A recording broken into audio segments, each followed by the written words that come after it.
Hi, everyone. This is Scott Nybakken for Dynamite Comics, and I'm here with writer Ed Brisson to talk about his hotly anticipated 40-page special coming in December, Thundercats Apex.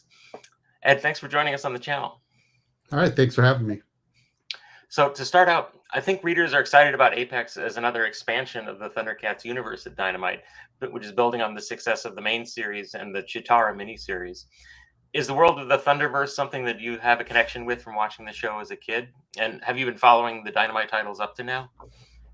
Yeah, I grew up, when I want to say when I was in grade 5 or 6, which is probably dating me, but I used to watch Thundercats. There's the Thundercats Silverhawks double bill after school every day. So yeah, I was a pretty huge Thundercats fan. I had the toys, read the Star comics as they were coming out, and over the years, I've kind of followed each reboot and sort of reimagining and comic series as they come out. So yeah, I've been into it for a long time, longer than I want to admit. And Apex, the character Apex, first appears as a mysterious figure in issue number 8 of the Thundercats main series by Declan Shalvey. But I believe you've been closely involved with the character's creation, with setting up the structure of his story arc. Can you give us a quick history of how that came about and what the process was like? Sure. So when I was offered this book, they'd Apex was already a thing, was already like a character that they knew they wanted to establish. They had Nate, the editor, and Declan uh, had some ideas about it, but when they brought me in and I was writing to write this one shot, we did have a back and forth of really sort of clarifying what Apex's goals were, who this person was, where they come from, what they're after. So it was a pretty great bit of back and forth, because normally in this sort of case, I'm hired to write a character, and here's the character. It's fully formed and go. So being able to have like my fingers in the clay a little bit to help shape the sort of desires of the character. And actually, at one point, I got to have a little bit of hand in some of the design that we hadn't seen yet, because we were still trying to figure out what Apex fully looks like under the cloak. There was already some ideas in place that were very solid and very cool, but I had to sort of flash one night, and I sent them maybe the crappiest Photoshop job I've ever done to kind of show them this idea that I had. And luckily Declan and Nate were really receptive to it, and so that's the kind of design that we're running with right now, with Apex under the cloak. Yeah, and what's under the cloak is of course one of the big mysteries, but that will be revealed in this special. Am I correct? Yes, yeah, it will be. And Rafa's already drawn that page, and I think it's a page that's going to it's a page that people will be talking about, I think, when after the book comes out. Excellent. Yeah, based on what I've seen of it so far, the special has a very spaghetti western kind of feel, it seems to fit the character perfectly.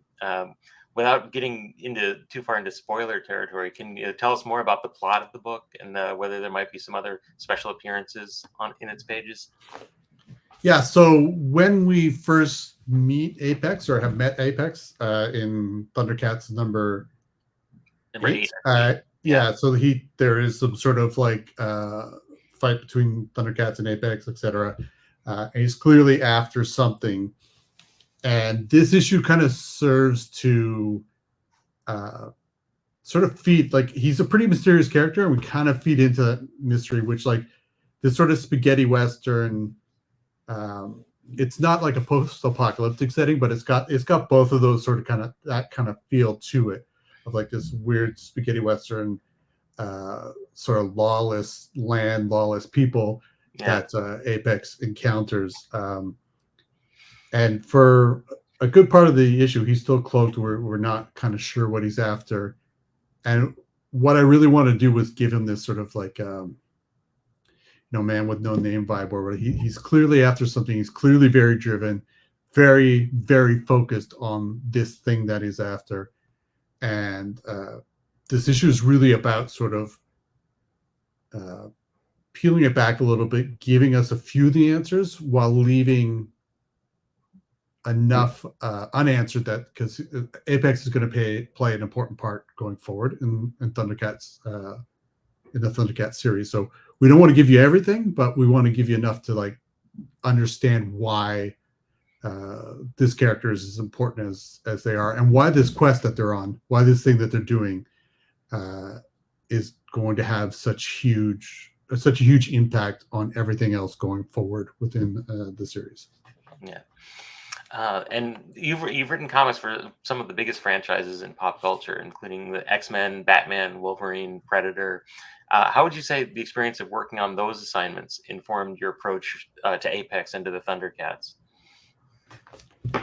You know, I don't know. I have been like turning over this question, and I don't know that I have like a really like satisfying answer to it. You know, I think I've sort of dabbled in a lot of stuff. I've done a lot of license work in the past as well, just aside from like Marvel and the Batmans and stuff. You know, I've done Sons of Anarchy years ago, and I dipped my toe with Ninja Turtles and stuff.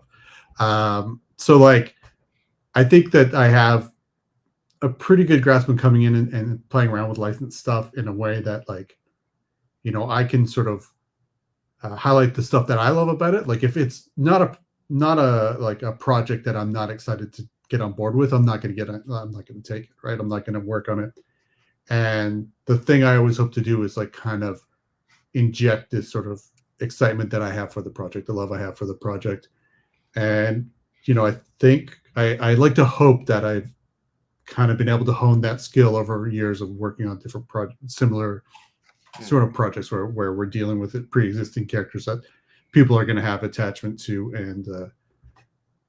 and yeah, you know, hopefully I can just get them excited about the project in the same way that I was when I was, you know, a kid in grade 5. And speaking of franchises, the artist like Rafa Labosca, the artist on Apex, has worked on several big ones himself, including his recent illustration for Garth Ennis's first James Bond story for Dynamite. What strengths of his do you see emerging in his work on this special, and how are the pages looking? The pages are looking amazing. I think one of the things that he's really adept at doing that we'll see here is taking these sort of like weird, cartoony 40-year-old designs. Like, because, you know, when you really get deep into the bench on like some of the Thundercats rogues gallery and the people who sort of exist on this planet, you get some like really bizarre designs. Like cool, but like kind of out there a little bit, and trying to make, you know, we've already seen Drew Moss did a really good job with the vulture people in Thundercats, but some of these people, or some of these creatures, some of these species, it's hard to really sort of pull them into present without losing that magic that they had when they came out in the 80s.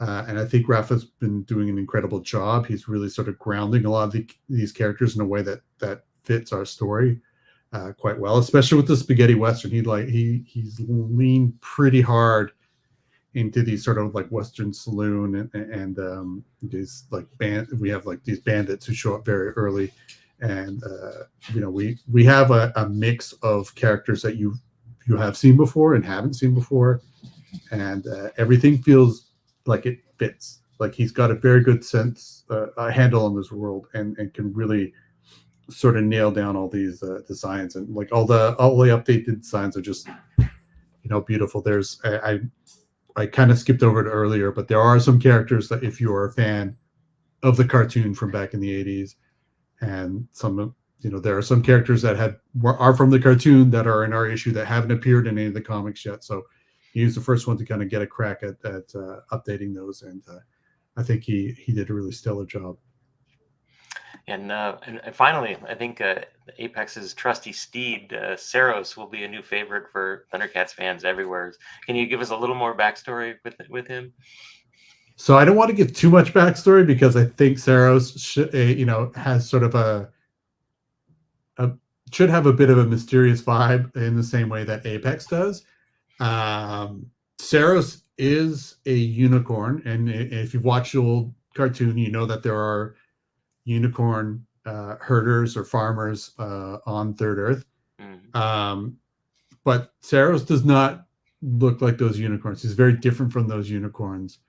His horn is broken clearly at some point in battle. So I like the idea that we have these little things like the broken horn that like kind of hint to his history, but we're not going to come right out and say anything. That'll be for later issues. But he's is a pretty cool thing. I felt terrible asking Rafa to draw, a horse, a unicorn, whatever, because as I know, every artist dreads drawing horses.